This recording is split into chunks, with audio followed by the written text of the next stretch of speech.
Oh sudah. Oke, halo, selamat malam, salam sehat, salam sejahtera, salam bahagia semuanya. Oke, dilepas aja ini. Udah. Oke, saya sorry ya kemarin kalau ada yang nunggu ya. Mudah-mudahan nggak ada yang nunggu. Saya ngapain nungguin?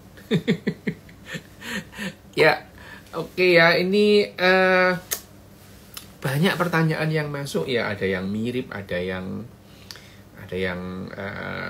berbeda, gitu. Banyak banget. Saya akan mencoba menjawab sebisanya dulu ya. Artinya satu-satu. Saya rasa nanti mudah-mudahan semua terjawab, berapapun ya. Ini saya akan jawab pertanyaan pertama yang akan saya bahas di sini. Ini dari Putri Nadiatul Firdausi ya. Dok Des, tanya dong, kata psikiater yang sering saya kunjungi, orang perfeksionis itu rentan depresi. Ya itu. Apakah ini artinya perfeksionis itu tidak cerdas secara emosi? Bagaimana supaya orang seperti ini bisa menggunakan rasio dan emosi sesuai porsi? Saya sudah bolak-balik psikiater nih beberapa tahun terakhir ini. Ya nggak ada hubungannya sih ya, gitu ya, antara perfeksionis dan depresi itu ya. 1 dari 5 orang itu pernah depresi gitu ya. Kita ngomongin depresi sebentar ya. Depresi ini memang jadi permasalahan di dunia itu ya. Di dunia itu 1 dari 5 orang di dunia ini pernah depresi ya. Saya depresi sejak tahun 86 sampai sekarang gitu ya. Sampai sekarang. Dan tidak pernah bisa balik betul-betul seperti sebelum tahun 86 gitu ya. Saya depresi. Saya seumur hidup saya itu berkutat supaya lepas dari depresi. Depresi ini masalah bersama itu ya. Tahun 2020 itu, tahun 2020 kemarin ya. Di akhir tahun 2019 itu WHO itu mengagendakan bahwa tahun 2020 itu adalah tahun untuk menghadapi depresi. Tahun 2020 gitu ya. Bahkan dengan hashtag Let's Talk. Maksudnya Let's Talk itu mengajak orang depresi itu ngomong gitu ya. Hanya saja di akhir tahun 2019 pandemi gitu ya. Wah, sudah bubar gitu ya. Itu bubar lah itu ya. Agenda WHO mengenai tahun 2020 dengan hashtag Let's Talk untuk menghadapi depresi itu. Saya rasa kurang tepat kalau kemudian mengatakan bahwa perfeksionis itu cenderung depresi. Tidak itu ya. Tidak ada hubungannya itu ya. Tidak ada hubungannya antara perfeksionis itu dan depresi. Hanya saja depresi itu bisa terpicu kapan saja. Saya sendiri mengalami depresi itu pemicunya nggak jelas itu. Pemicunya nggak jelas itu. Karena waktu itu saya juga tidak sedang dalam keadaan sedih, terus kemudian tidak juga dalam keadaan euforia yang meluap-luap, enggak itu. Saya pulang dari kampus itu ya, sampai di tempat kos itu, terus kemudian saya merasa di dalam kepala saya ini ada burung perenjak gitu ya. Loh, saya pikir ini saya gila apa gimana ya gitu ya. Nah itu kemudian itu awalnya depresi, dan kemudian saya jatuh dalam keadaan depresi yang berat itu ya. Nah memang sih sebetulnya tidak ada cara yang benar atau cara yang salah dalam menghadapi depresi, nggak ada gitu ya. Kalau dengan menjilat setir mobil itu orang depresi merasa nyaman, ya jilat aja gitu ya, nggak apa-apa gitu. Hanya saja ya memang depresi ini banyak persoalan dengan depresi. Hanya saja kalau kemudian pertanyaannya perfeksionis rentan depresi itu ya, enggak, semuanya sama gitu ya. Ya, hanya saja ada kondisi-kondisi tertentu itu yang memperberat depresi itu. Salah satunya itu kalau kondisi yang lebih baik ya, dalam keadaan baik-baik saja. Privilege gitu ya. Privilege bagi banyak orang, privilege itu menguntungkan. Bagi penderita depresi itu sangat merugikan itu ya. Ya, sangat merugikan. Misalnya ya, itu. Contohnya saya lah ya, itu. Contohnya saya ini ya, kekurangan juga enggak gitu ya, itu. Kekurangan saya hidup dalam keadaan yang berlebihan sejak kecil gitu ya. Keluarga saya berlebih. Saya waktu itu sekolah sebagai mahasiswa kedokteran gitu ya. Sudah mau lulus itu jadi koas, koskap dokter muda itu. Tidak ada yang kurang gitu. Sehingga orang yang menghadapi depresi dalam privilege itu merugikan, itu sudah merugikan. Bahkan kita merasa, apa sih yang kurang pada diri saya? Saya ini anaknya orang kaya, segala serba kecukupan, sekolah juga jelas, nggak kekurangan apa-apa.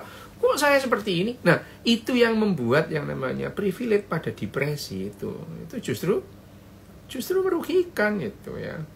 Ini MU keok, biarin aja itu. Memang habis ini kurombeng itu. Bulan depan saya datang ke Manchester mau tak rombeng itu. Kamil ini. Oke ya. Biarin aja kalah, memang waktunya kalah kok MU itu sekarang. Ya biasalah. Masa ada klub menang terus itu biasa. Nggak usah baper kalau nggak usah baper itu. Yang namanya pelatih sama pemain tuh nggak mikir kok kalau menang, paling dia pindah klub gitu. Yang baper itu adalah ini fans beratnya itu berantem sendiri, nggak penting banget itu ya. Ya balik lagi ke depresi ini ya itu. Balik lagi ke depresi. Itu depresi. MU biarin aja depresi, kita nggak usah itu. Ya, oke kita balik ya. Jadi kepada Mbak Putri ya. Kalau kemudian merasa lebih nyaman dengan dengan datang ke psikiater, nggak apa-apa, rutin aja, nggak apa-apa itu ya. Nggak ada cara yang benar atau cara yang salah menghadapi depresi. Udah gitu ya. Depresi cuman yang jadi persoalan itu adalah teman-teman semuanya deh itu. Kita ini kalau kita punya hobi menasehati, jauh-jauh aja dari orang depresi. Orang depresi nggak perlu nasehat itu ya. Jadi kalian ya yang hobi nasehati, udah kalian nggak usah deket-deket sama orang depresi, bikin masalah aja gitu ya. Orang depresi itu nggak butuh nasehat itu. Ya hal-hal yang sederhana bagi orang-orang pada umumnya itu, bagi penderita depresi itu berat gitu ya. Ya, jadi tidak ada salahnya untuk perfeksionis, itu tidak apa-apa gitu ya. Tidak ada urusannya dengan depresi, meskipun ya kondisi-kondisi seperti perfeksionis itu akan bisa memperberat depresi, tapi bukan kecenderungannya ya, kecenderungannya bukan itu. Oke, itu pertanyaan pertama dari Mbak Putri tadi sudah saya jawab. Pertanyaan kedua ini, Dok izin bertanya itu. Sama sih dengan yang kemarin itu, ini bertanya disosiatif identity disorder, kemarin sudah saya jawab ya. Kita itu cenderung berperilaku secara berbeda gitu ya. Berperilaku secara berbeda setiap pada berbagai kesempatan gitu. Beda gitu ya, beda. Misalkan seseorang berhadapan dengan guru itu, tentu dia akan berbeda berhadapan dengan buliknya itu. Dia akan ngomong secara cara mereka itu berbeda. Jadi sebetulnya setiap orang itu cenderung untuk menjadi pribadi yang berbeda pada saat menghadapi suasana yang berbeda. Hanya saja yang namanya dissociative identity disorder itu dia mengalami gangguan gitu ya. Sehingga dia tidak bisa membedakan ya, kesulitan menghadapi realita gitu. Kesulitan gitu ya. Dan pada dunia yang seperti sekarang itu, satu orang bisa mempunyai 2 atau 3 akun, bahkan 6 akun itu. Wah, itu menyuburkan dissociative identity disorder itu. Jadi sarannya untuk mengurangi kecenderungan kayak gitu, itu punya akun satu aja itu. Satu akunnya itu untuk cadangan kalau di suspend seperti saya kemarin gitu. Itu akun cadangan. Tapi ya itu buatnya juga kemarin gitu ya. Itu pertanyaan kedua. Sudah kita jawab di beberapa yang lalu. Nah, ini ada pertanyaan ketiga dari Mas Ivan itu. Kristi Fanakma. Oh, ini tips memaksimalkan potensi otak dalam hidup ya. Tip memaksimalkan potensi otak dalam hidup. Loh, hidup kita itu otak kita ya maksimal gitu ya. Setiap hari otak kita itu ya kerja 100% itu. Tapi ada orang yang otak pinternya aktif, ada yang otak gobloknya aktif gitu. Jadi orang bodoh itu bukan nggak punya otak. Otaknya aktif tapi otak gobloknya gitu ya. Jadi kalau ada orang bodoh itu jangan dihina, harus dipuji. Wah, kamu otak bodohmu aktif banget ya gitu. Jadi setiap hari itu ya, setiap hari otak kita itu ya aktif itu. Hanya saja kalau kita ditanya itu memaksimalkan potensi otak itu maksimal dalam hal apa? Malam ninggar gitu ya. Maksimal dalam hal apa gitu. Yang namanya otak itu maksimal dalam hal julid itu ya, julid aja enggak apa-apa itu ya, itu enggak apa-apa itu ya. Memang nanti ya resikonya ya tanggung. Hanya kita itu yang penting itu paham konsekuensinya gitu. Paham konsekuensi. Kalau misalnya julid ya konsekuensinya dijulitin gitu ya. Kalau kita itu hidup dalam suasana yang nyaman, yang bahagia gitu. Ya gimana? Ya, kita harus memaksimalkan potensi kita untuk cerdas secara sosial gitu ya. Apakah cerdas secara sosial itu terus kemudian lebih bagus daripada yang tidak? Ya enggak, ya beda aja gitu ya. Masyarakat yang bahagia itu tidak lebih baik daripada yang tidak bahagia gitu. Ya tapi ya enggak bahagia gitu. Misalkan Indonesia ini indeks kebahagiaannya dari 136 negara yang disurvei itu ada urutan ke-84 itu. Finlandia nomor 1. Apakah Finlandia lebih baik itu? Ya enggak, ya cuman lebih bahagia aja gitu. Ya beda gitu. Cuman kalau saya disuruh milih ya saya milih bahagia. Lah gila apa aja saya milih yang enggak bahagia gitu ya. Itu kalau saya, kalau kalian pilih yang enggak bahagia terserah lu, hidup-hidup situ gitu ya itu. Itu jadi yang namanya memaksimalkan potensi otak. Potensi untuk apa? Potensi untuk bahagia ataukah potensi untuk tidak bahagia? Ya milih gitu. Kalau potensi untuk bahagia ya melatih supaya makin empati, lebih empati. Itu latihan, bukan untuk dinasehati gitu ya. Ini pertanyaan berikutnya dari Dinda. @Dinda MYS. Ini ya. Dok, kalau mengkonsumsi vitamin suplemen dengan klaim meningkatkan daya ingat dengan memperlancar sirkulasi darah, ini sudah saya jawab sih sebetulnya, tapi ada pertanyaan yang semacam ini lagi. Tidak ada itu ya. Tidak ada, jangan percaya ada obat-obatan terus kemudian membuat kita lebih cerdas itu. Dulu ada itu, dulu. Sekarang udah nggak ada iklannya itu ya. Itu nggak ada iklannya itu. Itu nggak ada itu. Ya udah itu sudah nggak ada. Jangan percaya ada obat yang membuat kalian itu terus kemudian lebih pinter, nggak ada gitu ya. Kalau lebih pinter ya latihan apa? Ya latihan ngerjain soal gitu ya. Kepingin pinter matematika, ya latihan matematika, belajar ngerjain soal sebanyak-banyaknya. Ada yang nggak terlalu pinter ya latihannya selalu sering gitu ya.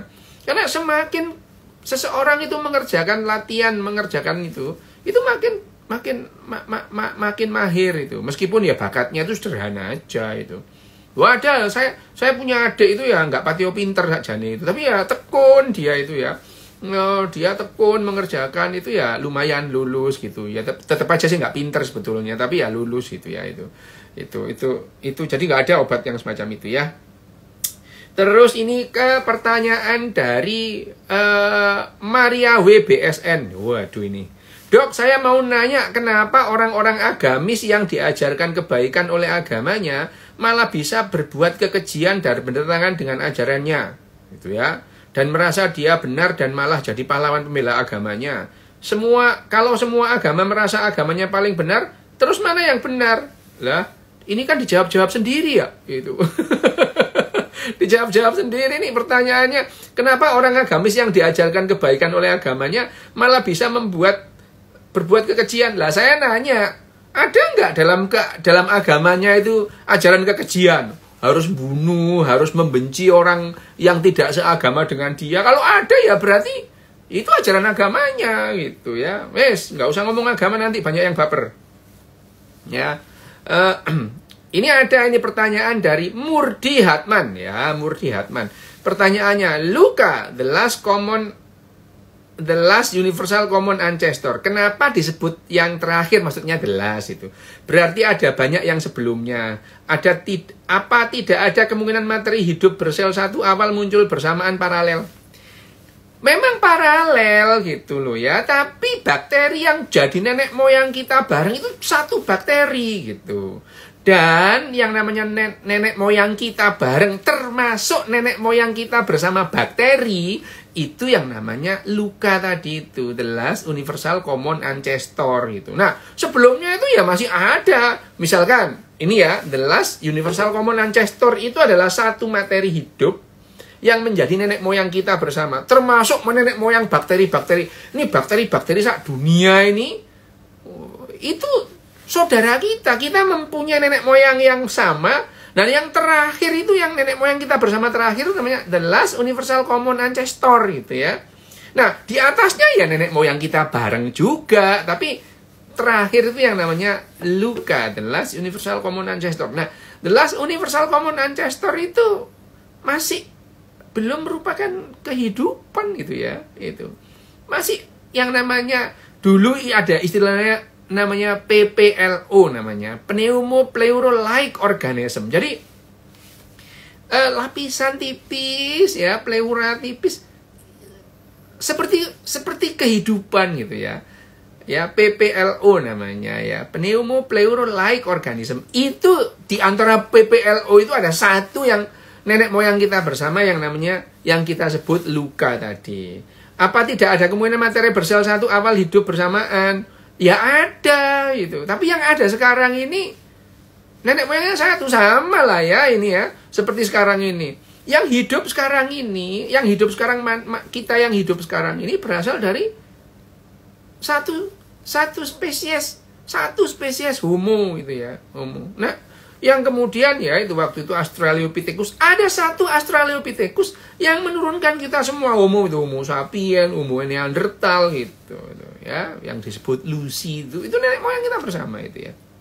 Itu jadi kalau kita runut ini ya, bedes-bedes sapien dan bedes-bedes yang lain itu ada punya satu nenek moyang yang sama gitu ya.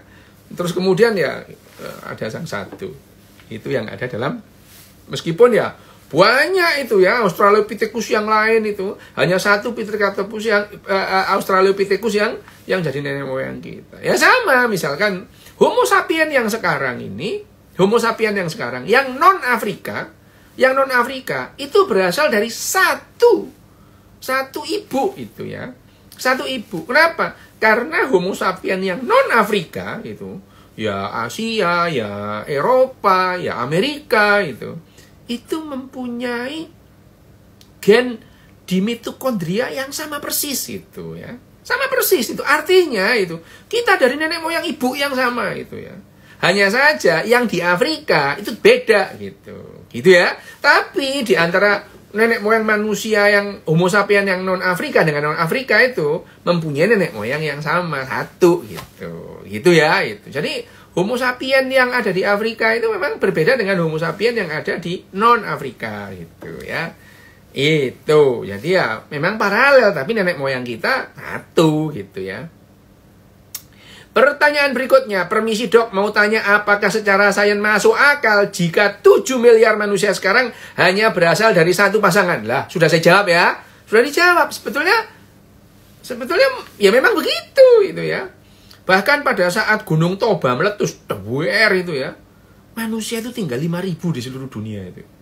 Nggak lebih dari sekitar 5.000 ya, maksimal 10.000. Jadi Gunung Toba itu meletus, itu yang kemudian sekarang jadi itu manusia di seluruh bumi ini tinggal sekitar 5.000 gitu. Dan itu menjadi cikal bakal manusia berikutnya sampai sekarang ini. Jadi kalau misalkan apakah masuk akal jika 7 miliar manusia sekarang hanya berasal dari satu pasangan?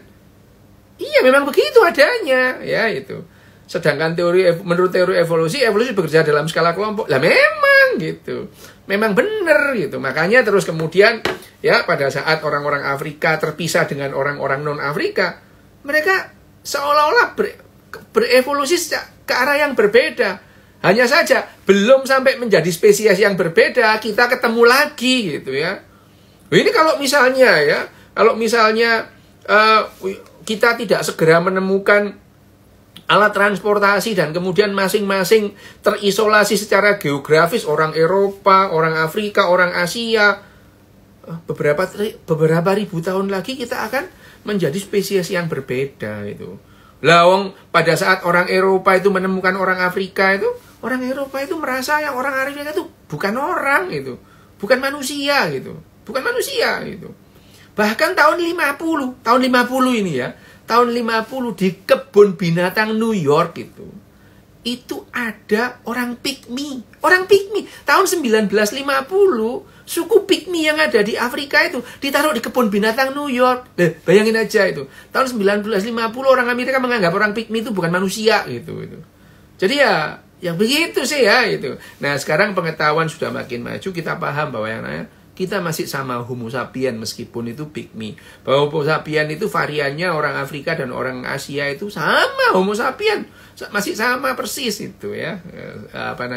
Gennya masih sama, kromosomnya masih sama. Oke, berikut pertanyaan berikutnya. Jadi dari ini dari Mas Janto Anggoro itu ya. Apakah orang yang suka bekerja keras, kreatif, dan inovatif itu sifat genetik? Sejauh mana latihan bisa merubahnya? Bahkan materi untuk ini pertanyaannya ya. Bakat memang iya gitu. Tapi kalau dilatih gitu, latihan itu lebih utama gitu ya. Karena bakat manusia pada dasarnya rata-rata gitu. Pada dasarnya rata-rata itu. Contoh ya, orang Jepang dari kecil dilatih hidup sebagai orang Jepang. Itu rajin ya, tekun ya, terus kemudian kreatif itu karena dilatih itu, kreativitasnya dirangsang, terus kemudian bekerja kerasnya ya dilatih gitu ya, dilatih itu ya, itu kerja keras itu. Jadi ada bakat, tapi pada dasarnya bakat manusia itu rata-rata ada di tengah gitu. Memang ada yang ekstrim, ekstrim rajin, ada ekstrim malas itu ya ada itu. Malas itu ekstrim ya ada gitu. Hanya itu sebagian kecil orang ya, tidak banyak itu ya itu. Nah, ini pertanyaan berikutnya dari KYN Nana. Ini namanya akunnya orang-orang itu unik-unik ya. KYN Nana. Ini bacanya apa? Kinana 7 apa gimana? Wis mbulah, nggak penting ya itu. Ini pertanyaannya. Halo Dok, izin bertanya, apakah korban pelecehan seksual pada anak yang memiliki trauma, apakah bisa hilang trauma depresinya dengan operasi otak atau saraf dan bagian otak apa yang terkena? Ini pertanyaan bagus ini. Emang bisa sih gitu. Operasi bedah saraf yang namanya functional neurosurgery itu memungkinkan untuk melakukan apa saja, menghilangkan memori, menanamkan memori yang sebetulnya nggak ada, itu pun bisa gitu ya, itu pun bisa gitu. Bagian mana? Ya tergantung mau bagian mananya gitu yang mau dihilangin, karena memori itu tidak disimpan di satu tempat di otaknya itu ya. Tersebar itu, ada di korteks, ada di bagian pendengaran, ada di bagian penglihatan, ada di bagian emosi. Nah, kalau kita mau memanipulasi memori seseorang itu ya bisa aja. Ini pertanyaannya nih bagus ini. Apakah bisa menghilangkan trauma dengan operasi? Bisa, tapi itu di luar ilmu kedokteran.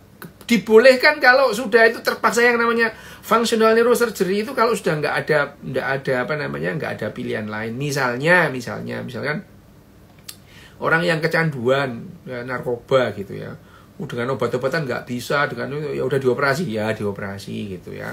Ada yang namanya tremor gitu. Ini ada Kamil di situ itu kan melakukan itu ya. Kamil dokter bedah saraf itu melakukan kalau ada epilepsi kejang atau tremor itu diobati, tidak hilang-hilang dengan obat macam-macam, dioperasi gitu ya. Kejangnya hilang, epilepsinya hilang. Parkinson itu ya, dengan obat nggak respon, bahkan malah Parkinson itu makin dini dioperasi makin bagus sekarang gitu ya. Jadi yang namanya functional neurosurgery itu ya itu kerjaan Kamil dan kerjaan saya sih gitu ya. Bisa melakukan itu ya, bisa dilakukan, hanya ada yang namanya tim seleksi, apakah ini kandidat yang bagus dioperasi atau tidak gitu ya. Pertanyaan berikutnya dari Grace Nisrina gitu. Grace Nisrina, tapi akunnya namanya Akbar Windaru. Ya wis lah, garulah ya gitu ya. Pertanyaannya begini. Permisi dok, saya ingin tanya, apakah narasi hak-hak hewan, terutama hewan ternak, itu merupakan konsekuensi dari empati yang cenderung tinggi atau cuma bagian dari dongeng industri? Ini pertanyaan lucu. Andai kita tidak makan hewan tapi makan tumbuhan, ya itu sama saja ngambil kehidupan lain kan dok? Lah iya sih memang. Pertanyaannya ini lucu ya. Misalnya gini, apakah narasi hak-hak hewan itu? Iya sih memang. Gini loh ya, sekarang kita ini kan makin paham bahwa hewan itu punya emosi gitu ya. Hewan itu punya emosi gitu. Kita paham itu, hewan itu emosi. Misalnya ayam yang dipisahkan dari anaknya, itu marah loh induknya itu. Jadi punya emosi gitu ya. Punya emosi. Pertanyaannya apa? Cuman masalahnya itu ayamnya itu konsius apa enggak, sadar apa tidak, merasa dirinya ada apa enggak gitu. Kalau merasa dirinya ada kan dia tertekan, sedih, dia menderita gitu lah ya itu. Ya itu yang namanya. Dan memang sih hak-hak binatang itu ya di New Zealand itu sudah ada gitu ya. Undang-undang kesejahteraan biri-biri itu di New Zealand sudah lama disahkan gitu ya. Jadi orang itu harus memperlakukan biri-biri itu dengan manusiawi, hewani ya, sesama hewan gitu ya, iya itu. Jadi ya biri-biri harus diperlakukan. Nah, sekarang di Indonesia itu, ayo coba kalian nyiksa kucing, wah bisa dibully sejagat Twitter itu kalau sejagat maya itu kalau membuli nyiksa binatang terus diupload itu ya. Jadi sekarang ini memang itu adalah yang namanya perkembangan dari yang namanya moral manusia itu ya. Moral manusia itu memang berkembang gitu. Yang dulu boleh sekarang nggak boleh, banyak gitu ya. Dulu ya menikahi anak umur 7 tahun, 8 tahun nggak apa-apa. Tahun 74 itu ya. Tahun 74 saya itu diundang ke Madura gitu ya. Ada temannya papa saya itu menikah dengan anak umur 8 tahun itu. Lah, waktu itu enggak apa-apa di Madura. Zaman tahun 74 itu lumrah itu ya. Mombedisi itu lumrah itu. Jadi dulu itu tidak dianggap sebagai suatu pelanggaran norma. Lah sekarang dibully yang ya disebut pedofilia lah. Tahun 1974 itu masih bukan masalah di Madura itu ya itu. Nah, tapi sekarang udah di Madura itu menikah muda. Anak-anak umur 12 tahun menikah dengan anak yang sudah umur 9 tahun. Sudah menarsa, sudah menstruasi, dinikahkan gitu. Lah zaman segitu memang nggak apa-apa gitu. Itu moral manusia gitu ya. Nah, tahun 70-an juga ada itu di Sumatera Utara itu nyanyi makan daging anjing dengan sayur kol. Ayo coba kamu sekarang nyanyi gitu, upload pakai TikTok. Wah, bisa dibully gitu ya. Jadi moral manusia itu berbeda, termasuk hak-hak binatang gitu ya. Hak-hak binatang. Dan di Inggris dan Belanda itu sudah ada undang-undang kalau menyembelih sapinya dibius dulu gitu supaya nggak sakitan. Iya itu. Kita itu sudah paham kok. Bayangin aja, untuk tahu nggak perusahaan susu perah itu. Saya pernah gimana sih prosesnya merah susu sapi itu ya itu. Apakah ya sapi itu kalau seumur hidupnya itu susunya itu bisa keluar air susunya gitu. Lah ternyata ya sapi perah itu mereka dipaksa hamil, dihamili dulu ya. Begitu hamil, melahirkan, dia dipisahkan dari anaknya gitu. Anaknya nggak nyusu itu. Wah, diperah itu. Diperah ini sama bedes-bedesnya itu. Oh, itu diperah. Jadi bayangin aja gitu ya. Emak yang habis melahirkan dipisahkan dengan anaknya yang lagi disusu. Stres itu. Seperti ibu-ibu deh ya, habis cuti melahirkan itu ya. Itu cuti melahirkan terus kemudian cutinya habis, mendadak dia itu harus berpisah sama anaknya itu. Stres itu stres tuh, bisa mengalami depresi itu. Ibu yang dipisahkan dengan bayinya pada saat menyusu. Nah, itu yang terjadi pada binatang itu. Dan kita tahu bahwa sekarang itu sapi-sapi perah itu stres itu ya. Stres itu dipisahkan dengan bayinya. Karena kita tahu sapi-sapi itu punya emosi lah. Itu sekarang itu kita jadi punya masalah baru, bagaimana menyelesaikan persoalan kita itu ya. Apakah bagaimana menyembelih atau memakan binatang yang baik dan benar itu, moral kita bergeser itu ya. Wis lah, itu urusan moral lah ya, tapi ya kita sudah tahu lah itu yang apa namanya, bahwa binatang itu punya emosi, dan akhirnya negara-negara tertentu itu melakukan apa namanya, ini ada yang ngomong saya vegan, ya nggak apa-apa sih, vegan tetap aja makan kehidupan gitu ya gitu. Ya makan aja, vegan ya vegan, emang vegan kenapa gitu ya, ya vegan ya boleh aja itu. Jadi kalau makan ini ada pertanyaan, kalau kita nggak makan hewan tapi makan tumbuhan aja kan sama, ngambil kehidupan. Iya, karena sebagai binatang, kita ini sebagai binatang gitu ya, untuk melanjutkan kehidupan harus mengambil kehidupan lain gitu. Hanya sekarang kita pilih-pilih lah ya gitu, bagaimana kita itu dianggap makan bermoral gitu sekarang ya itu. Ya udahlah, pinter-pinter aja hidup di tengah perubahan norma itu yang namanya cerdas secara sosial gitu ya. Nah, ini pertanyaan berikutnya dari Gilang PHLEWN itu, EWN itu maksudnya Gilang pahlawan apa gimana ya, nggak tahu lah ya.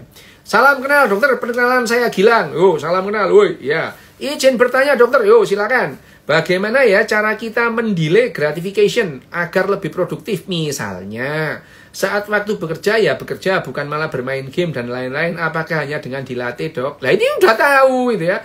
Tapi memulai untuk melatihnya pun sulit. Nah, ini sebetulnya bukan nggak mau, nggak bisa tapi nggak mau ya. Atau memang struktur otaknya memang begitu. Oke ya, jadi latihan, memang latihan. Latihan untuk misalnya pada saat bekerja itu tidak main game gitu ya. Latihannya itu ya, yang pertama di tempat kerja itu menghapus semua yang ada gamenya itu ya. Komputer di tempat kerja nggak ada gamenya gitu ya. Itu latihannya itu ya. Wah, nanti kan saya nggak punya hiburan. Ya sakarepmu lah, urip-uripmu ya. Udah kandhani ngengkel gitu ya. Udah ya latihannya gitu. Yang latihan yang paling gampang ya. Nah itu, komputer di tempat kerja nggak ada gamenya gitu. iPad-nya nggak ada game gitu. Ya, itu latihannya itu. Ya, itu latihannya gitu ya. Lama-lama kan bisa ya, itu latihan. Udah tahu bahwa itu harus dengan latihan ya. Dan latihan itu memang latihan. Nah, latihan mengikuti aturan itu ya. Mengikuti aturan itu latihannya itu latihannya adalah latihannya itu apa namanya? Dalam segala hal gitu latihannya. Latihan apa saja misalnya? Ya latihan membuang sampah ya.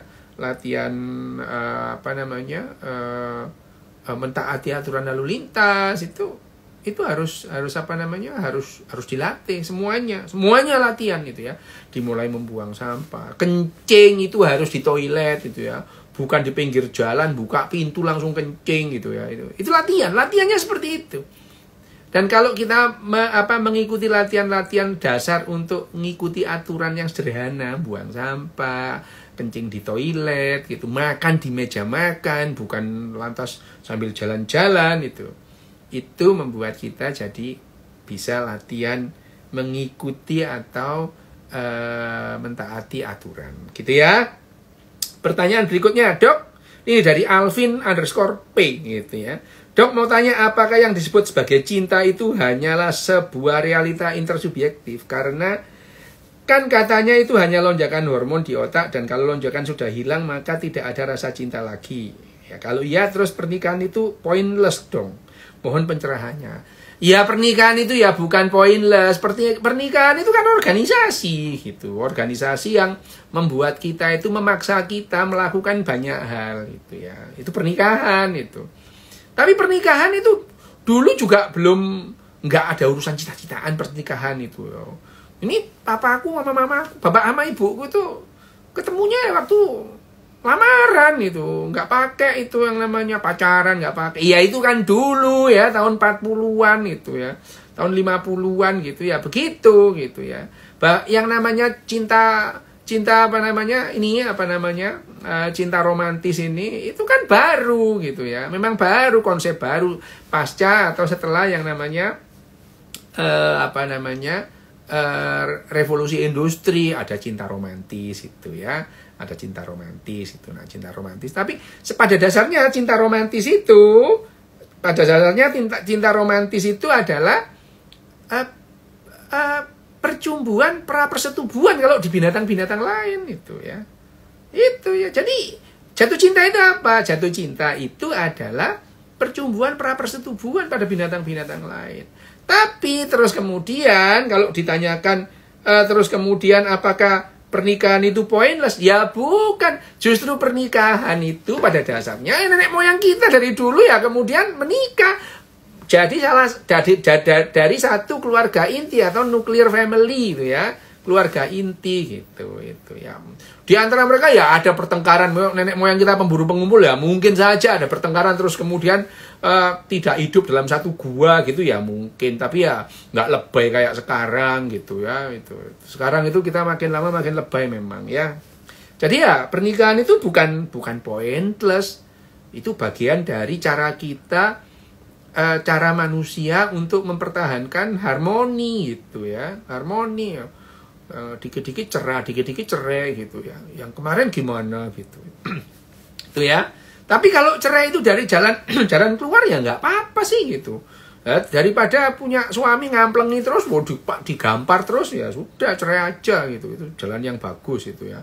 Hidup sama orang yang setiap hari nggamparin itu kan seperti dalam neraka. Oke. Ini pertanyaan berikutnya dari T. Iksanul Mutakin. Wah ini Teuku Iksan MT itu. Dokter izin bertanya, apakah otak manusia itu perlu tidur? Gitu. Bagaimana jika manusia tidak tidur atau tidur dalam waktu yang sangat sedikit dan kira-kira berapa jam yang tidurkan menurut neurosains? Rata-rata manusia memang memerlukan sepertiga waktu hidupnya untuk tidur. Rata-rata manusia ya, gitu. Ya, rata-rata manusia itu menghabiskan sepertiga hidupnya untuk tidur itu. Ini menggambarkan betapa pentingnya tidur itu gitu ya. Berarti penting itu. Kenapa loh? Sepertiga hidupnya untuk tidur, berarti tidur itu penting gitu ya. Tidur itu penting untuk manusia dan memang tidur itu sekarang kita tahu manfaatnya tidur itu apa. Mimpi itu dasarnya apa? Mimpi dalam hal ini yang paling sudah diketahui, memori kita itu dirawat atau dirawat oleh mimpi. Bukan berarti memori kita itu dipertahankan apa adanya, bukan. Justru memori kita yang nggak penting-penting itu dihapus itu, terus kemudian dimodifikasi. Jadi ingatan kita tentang masa lalu itu palsu gitu ya. Dalam waktu 1 tahun ingatan kita itu bergeser 50%. Jadi jangan terlalu percaya dengan memorimu.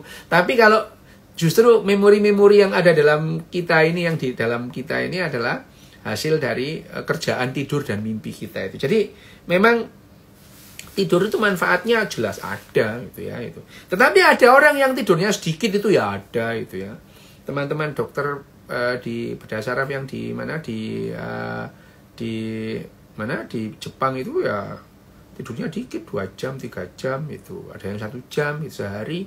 Tapi emang biasa begitu ya nggak apa-apa gitu ya.